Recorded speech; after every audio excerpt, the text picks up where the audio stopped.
Hujambo mtazamaji wa UBC TV na karibu kwa siku yetu ya tatu ya mwezi wa Septemba mwaka huu wa 2022. Kama kawaida ni muda wa taarifa ya habari kutoka shirika nambari 1 linalokuletea habari katika lugha ya Kiswahili UBC. Lakini kabla ya habari hizo nakuletea muktasari.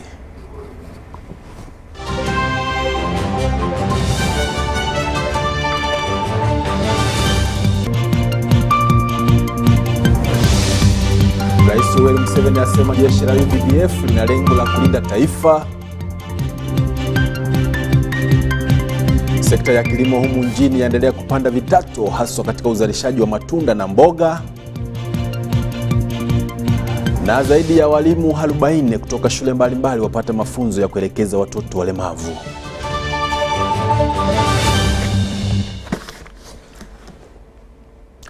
Ujambo, jina langu ni Edwin Nyachwara Mobegi. Rais Yoweri Kaguta Museveni amesema kwamba jeshi la UBDF lina lengo moja miongoni mwa malengo makuu la kulinda taifa hili la Uganda.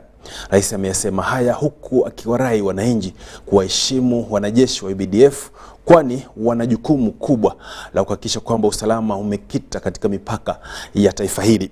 Rais Museveni ameyasema haya hii leo wakati wa washa wa maafisa ya kijeshi katika kambi ya mafunzo ya Uganda Military Academy Kabamba wilayani Mubende. Dr. Museveni, President of the Republic of Uganda and Commander-in-Chief of the Uganda Armed Forces, Uganda People's Defense Forces, by virtue of the authority entrusted to me by the Constitution of the Republic of Uganda and the law governing the defense of Uganda,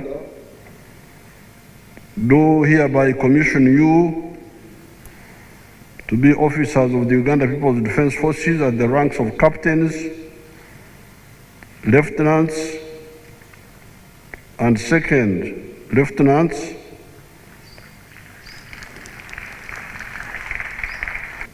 from this second day of September 2022, signed this on the 28th day of August 2022. Yoweri Museveni, General, retired and President. The issue is, how could NRM manage to build an army like this with very little resources? If you look at the map of Africa, much of Africa now is in chaos. Mwalimu said, making revolution is like okugoya obulo. Because with okugoyo millet, you must wait for the water to be at the right temperature. If you do it too early, it will not work. If you do it too late, it will also not work. So you must get the right moment of when to do what. Now, this is what many people don't know.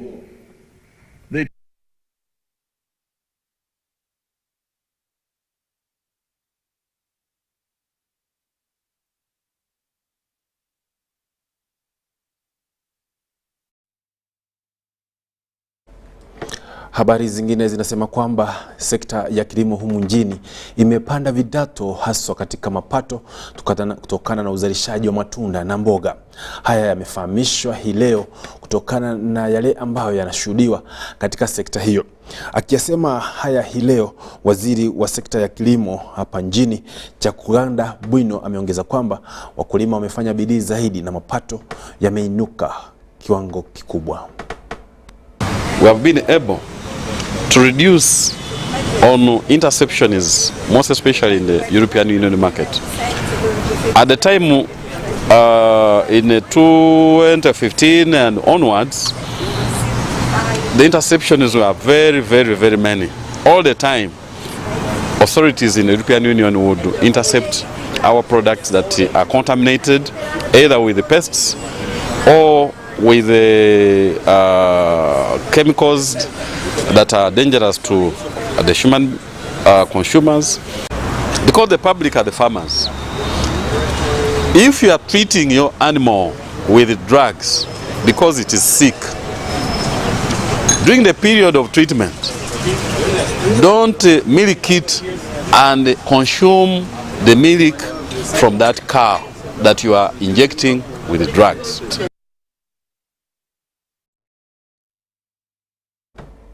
Ni ushauri wa afya kutoka kwa waziri huyo.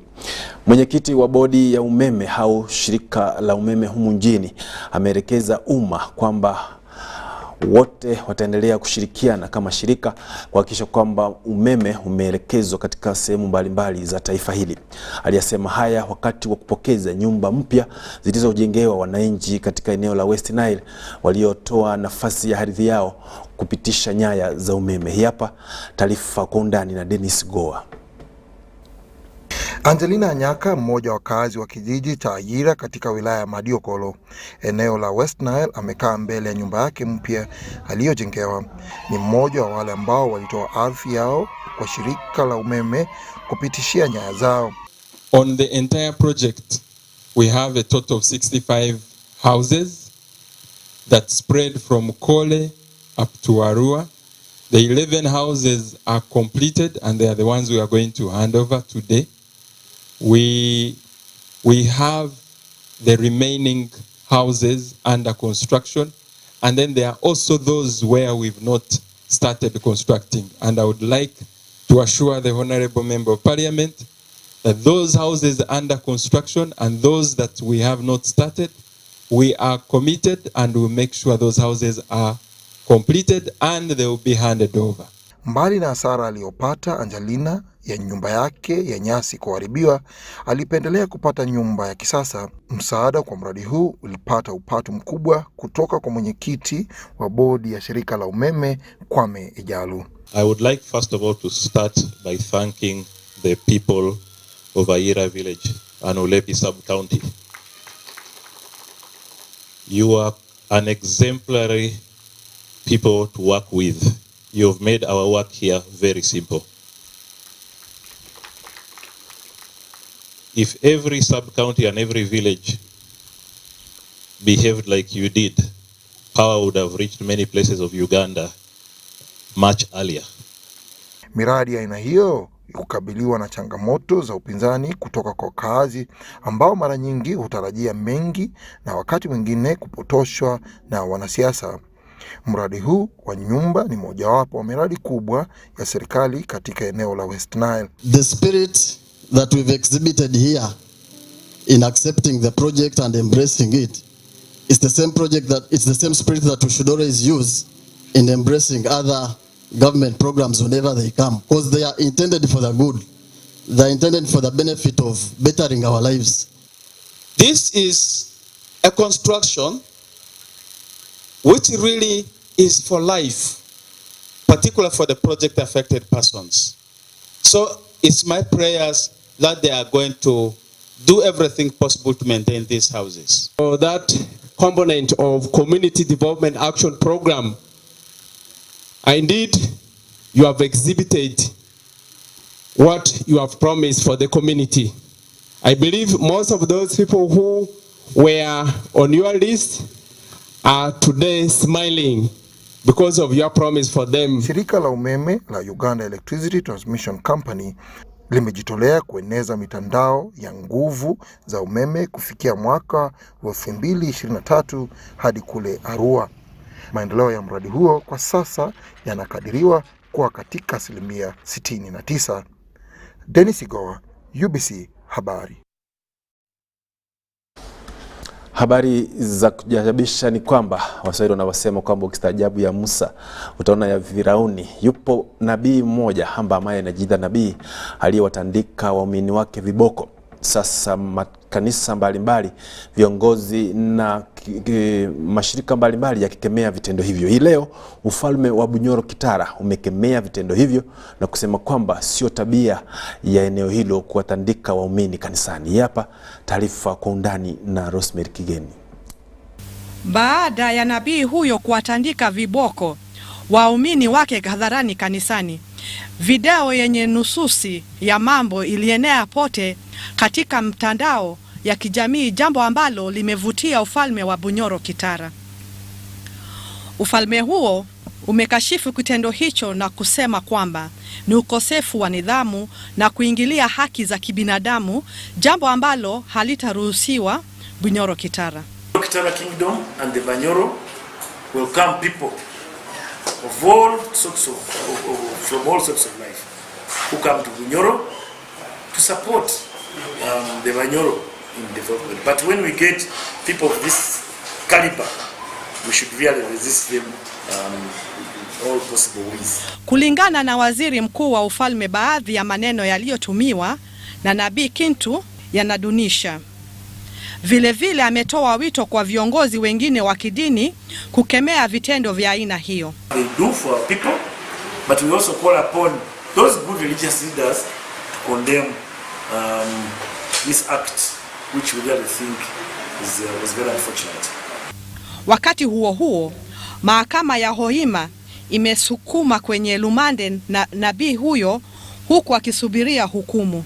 Eredakunda anasema kwamba baadhi ya mashitaka yako nje ya uwezo wake na anapendekeza yashughulikiwe katika kiwango kingine tarehe 7 Septemba mwaka huu. Naye wakili wa nabii huyo anasema kwamba watatafuta mwongozo wa mahakama.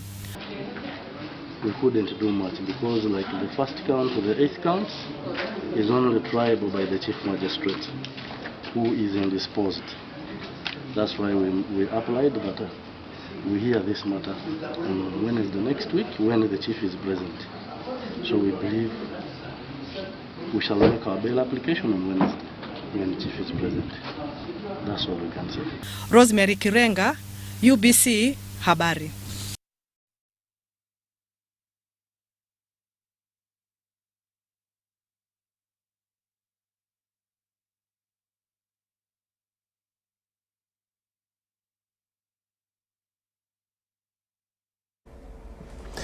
Ni habari ya kujaajabisha, lakini tutairejea.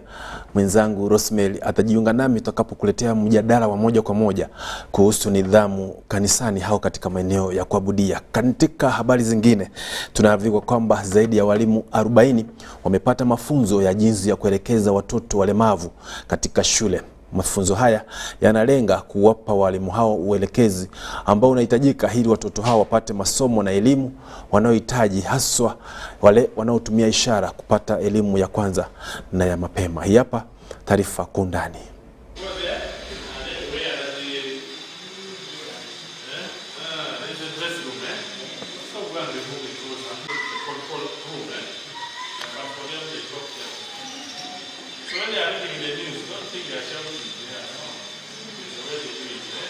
If you don't move it like this,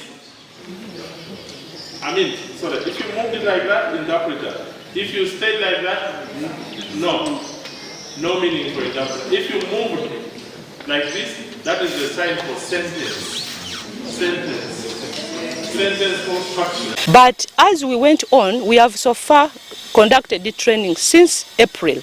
We have been with these teachers up to date, and this is now the last training that we are concluding. From their evaluations, report indicates change, 1, in attitude towards the children with disabilities in their classroom, 2, change in their practice. Yes, some of them they are brought to school, but others, some parents still have that negative attitude that maybe my child has this disability, let me just hide him or her at home.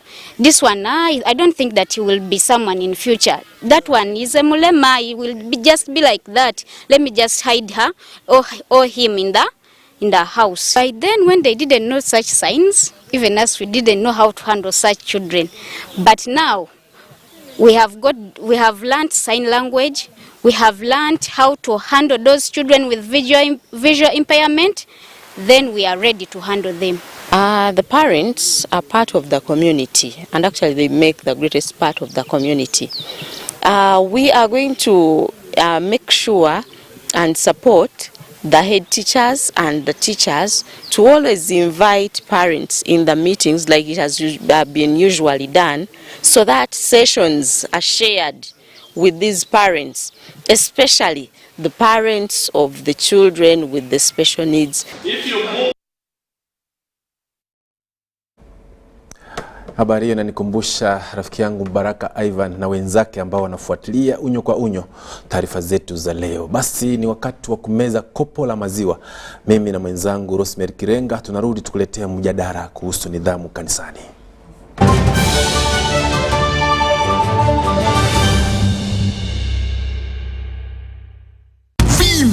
Ni MTN Kabode Super as you pay mpola for this smartphone.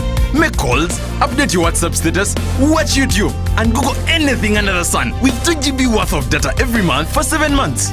Simply make a small deposit of 99k and pay the balance mpola. You can pay in daily, weekly, or even monthly installments while you enjoy your new phone. So what are you doing today? Visit any MTN shop near you and get the MTN Kabode Super easy.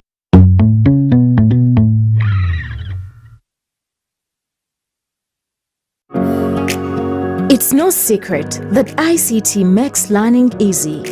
The strides made in our field couldn't be possible without it.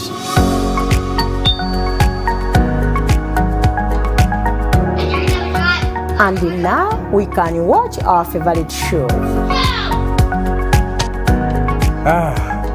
My radio is my best friend. UCC provides an enabling regulatory environment and policy guidance for healthy competition. We also facilitate ease of doing business in the communications sector through licensing, standardization, spectrum management, tariff regulation, rural communication development, and consumer empowerment.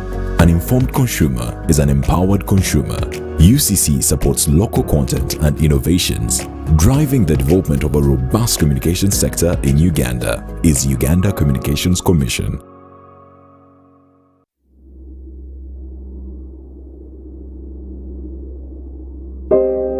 I remember the lockdown,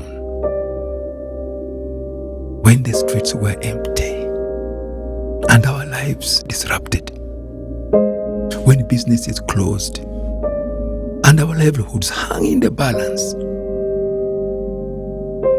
Hospitals were full. We lost loved ones, jobs, and hope. Our children couldn't study anymore. We cannot let this happen again. We should not go back. Get fully vaccinated against COVID-19 and join the millions of Ugandans who are already vaccinated.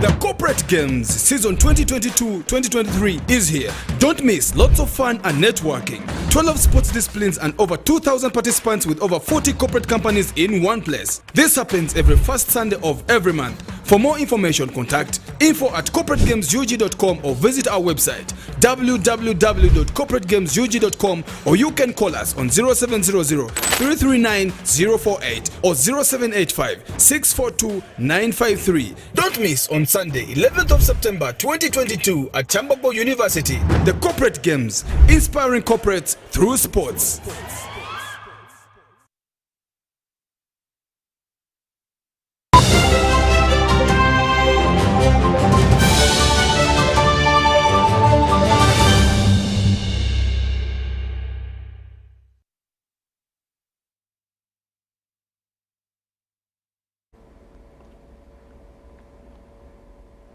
Mtazamaji, nilivyokuahidi kwamba tukirejea tunakuja na mjadala ambao unaangazia masuala ya nidhamu kanisani. Rosemary amefika, na Rosemary, moja kwa moja, nidhamu ni nini?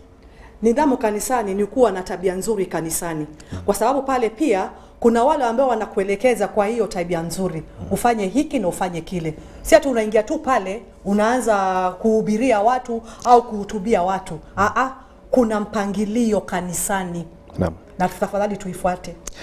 Kuna wale ambao wanasema kwamba wanaamini kwamba kanisa ina utaratibu mkubwa, lakini siku hizi tunaona kwamba viongozi au wanaoingia katika maeneo ya kuabudia wameanza kukosa nidhamu. Unawashauri nini wale ambao ni viongozi katika maeneo mbalimbali ya kuabudia, Rosemary? Mimi nitawaambia hivi wale ambao wako kanisani, zaidi viongozi, kwa sababu kabla hujachaguliwa uwe pale uanze kuhubiria watu, kuna madarasa ambayo utapitia pale. Ufunzwe kikamilifu na ukamilishe.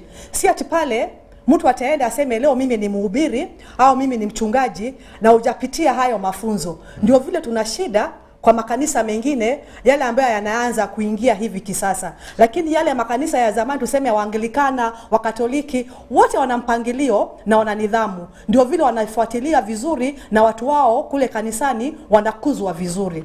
Naam, alafu tunaona kwamba kuna wajibu au kuna kazi ambayo serikali inapaswa kuifanya ili yakikishe kwamba nidhamu imedumishwa. Unafikiri ni nini kazi au wajibu wa serikali katika kudumisha nidhamu kwenye maeneo ya kuabudia? Ningesema hivi, serikali hata tafadhali wangefanya hivi, wangetoa askari polisi, waende pale kanisani na waangalie vile watu wanahutubia kanisa. Kwa sababu acha nikuelezee, kwa kweli wewe uko pale nyumbani ni shida tupu. Kwa vile makanisa kweli yako mengi siku hizi. Na tusipokuwa na ushauri kutoka kwa serikali, kwa kweli watu wengi wataangamia sana na wataangamia vibaya. Na itakuwa kwamba atuhubiri neno la Mungu, tunaangamiza watu. Tunaangamiza watu, na badala ya kuwaelekeza vilivyo tunapoandaa katika safari ya kwenda mbinguni. Na hivi karibuni ama kwenye habari zetu ambazo tumeangalia hii leo, tumeona yule jamaa anajiita ama anasema yeye ni nabii Chintu akiwatandika viboko waumini wake. Na tukaona kwamba serikali imekimbia haraka sana na kumtia mbaroni. Unafikiri kwamba hii ndio hatua inastahili kufanywa na serikali kuhakikisha kwamba makanisa au maeneo ya kuabudia yana nidhamu, na hatua ya Chintu kuwachapa waumini wake, unafikiria alifanya vizuri au alikosea? Mimi nasema kweli alikosea. Kwa sababu utaendaje pale kanisani uanze kutandika watu viboko, na ukae pale nyumbani ujue ya kwamba kanisa sio lazima, ni wewe mwenyewe umejitolea kwenda kanisani. Na hata hivi kwanza vitu vimekuwa rahisi. Kwenye runinga zetu pia kila mara ibada huwa inaletwa. Na kwa kweli hatujaona watu wakitandikwa viboko. Vile huyo mchungaji alifanya, kwa kweli alifanya vibaya sana. Lakini hata hivyo ninahukumu wale watu ambao walinda pale kusikiza hilo neno. Kondoo. Kwa sababu kondoo wao hawana njia nyingine, wanaambiwa. Kumbuka wengine wao wana matatizo chungu nzima. Sasa mchungaji akawaelekeza kwamba ukipata viboko utapata manufaa yale ambayo unatafuta. Lakini kwa kweli waumini pia wanahitaji kulaumiwa. Kwa kweli wanafaa kulaumiwa. Hautachukua mtu mzima mwambie ati nikutanika kiboko utapata hiki, utamaunifuka pale. Hapana, ninakataa. Tafadhali nyinyi pia pale wanakondoo jamani, mpevuke na muweze kuona yaliyo ya kweli na ya haki. Na kwa maoni yako ya mwisho, nini utawaambia wanaosimamia mambo ya kidini katika dini yetu ya Kiislamu, ya Wakristo, wa Katoliki, wote viongozi, unawaambia nini jambo lako la mwisho ili waweze kudumisha nidhamu katika maeneo mbalimbali ya kuabudiwa, Rosemary? Viongozi kule kanisani, najua mmefunzwa. Hautaenda pale kanisani uanze kuhubiria watu au uanze kutendekeza watu kaa pale kaa vile. Najua lazima umeenda shuleni na umefunzwa. Lakini siwadhulumu hawa makanisa mengine ambao wamekuja hivi kisasa. Tafadhali kitu ambao ningewashauri sana, kabla hujafungua kanisa lako au kabla hujaamua kufanya hiki na kile, nenda darasani, ufunzwe, upatiwe mafunzo ambaye itakuwezesha kufunza wale wanakuja kukusikiza, tuseme wale kondoo ambao wanaenda kuwaelekeza. Lakini na mbona wanasema kwamba kuhubiri au kueneza neno la Mungu ni wito, mtu anapokea wito kutoka kwa Mungu, ile ina maana kwamba wasiende mafunzo, ni mtu anaitwa tu kiroho. Unafikiri kwamba lazima watu wasomee neno la Mungu? Lazima watu wasomee neno la Mungu. Hata kama kuhubiri neno la Mungu kwa kweli ni wito, lakini siku hizi watu wameharibu huo wito. Wanataka kufanya mambo yao na kudanganya watu. Nikikufanya hivi, nikikutandika viboko, kwa kweli utapata neno la Mungu vizuri. Lakini tafadhali watu wafunzwe, muende shuleni, mfunze neno la Mungu, ndio muweze kwenda kanisani kuhubiria watu vizuri na kuhutubia watu vizuri. Ni hayo kweli, ni watu lazima wawe na nidhamu. Halafu pia viongozi mbalimbali wa kidini katika maeneo mbalimbali ya kuabudia kwenye misikiti waelekeze umma vizuri, ili kwamba tusije tukafanya visivyo katika maeneo ya kuabudiwa. Aliyofanya yule nabii Chintu, kuwatandika waumini viboko, hata kama walikuwa wamekosea vipi, Biblia haisemi hivyo. Ni hayo tu kwa leo, mpenzi mtazamaji. Endelea kutegea vipindi na matangazo kutoka shirika lako pekee, shirika nambari 1 UBC, kituo kinachokuletea habari katika lugha ya Kiswahili. Na sasa na kuacha na utabiri wa hali ya hewa. Asanteni, karibuni kwa utabiri ya hali ya hewa. Mtangazaji naitwa Kutesa Mili. Habari ya jioni. Tuko na vipindi vya mvua vinaendelea mbele kunyesha hapa na pale ndani la nchi yetu, na vinatokea kwa ajili ya mkanda ya mvua amenea ndani la Afrika pamoja ndani la nchi yetu, na vipindi vya upepo pamoja na maji yanatoka sehemu za Kongo kuingia ndani la nchi yetu. Ndio vipindi vya mvua tumeendelea mbele kuona hapa na pale ndani la nchi yetu. Kesho asubuhi tajua kama kuna vipindi vya mvua kunyesha katikati la nchi yetu na sehemu za mashariki. Tunaona kwamba wanaenda kuwa nao na vipindi vya mvua kunyesha. Sehemu za magharibi tena wataendelea mbele na vipindi vya mvua kunyesha. Labda sehemu za Mbarara tunaona kwamba kuna vipindi vya mvua kuchomoza na mchanganyiko la mawingu. Sehemu za kaskazini watakuwa na vipindi vya mvua kunyesha ya lasha. Kwa muda lazima na kwamba mambo hatabadilika sana sehemu nyingi ya nchi yetu. Kama sehemu katika la nchi yetu tunajua kwa vipindi vya mvua kunyesha na joto kufika 28, sehemu za Nakasongola 26 mijini ya nchi yetu Kampala. Sehemu za mashariki tunaona kwamba joto linaenda kufika 28, sehemu za Soweto na vipindi vya mvua kunyesha pamoja na radi sehemu za mashariki. Sehemu za magharibi tena watakuwa na vipindi vya mvua kunyesha pamoja na Ngulume na joto kufika 29, sehemu za Kasese na 26 sehemu za Masindi. Sehemu za kaskazini la nchi yetu tunaona kwamba joto linaenda kwenda hadi sehemu za 29, sehemu nyingi za sehemu za huko na mvua kunyesha pamoja na radi. Mwenye anataka kutoka na nchi yetu kutembelea miji kadhaa duniani kueleza kwamba hapa kwa Nairobi anataka kwa vipindi vya mvua kuchomoza na mchanganyiko la mawingu na joto kufika 25, sehemu za New York 28 na vipindi vya mvua ya lasha. Lakini sehemu za Kenya na kwamba inaenda kuwa na vipindi vya mvua kuchomoza sana na joto kufika 37. Asante sana kunitazama, naitwa Kutesa Mili. Tuonane kesho.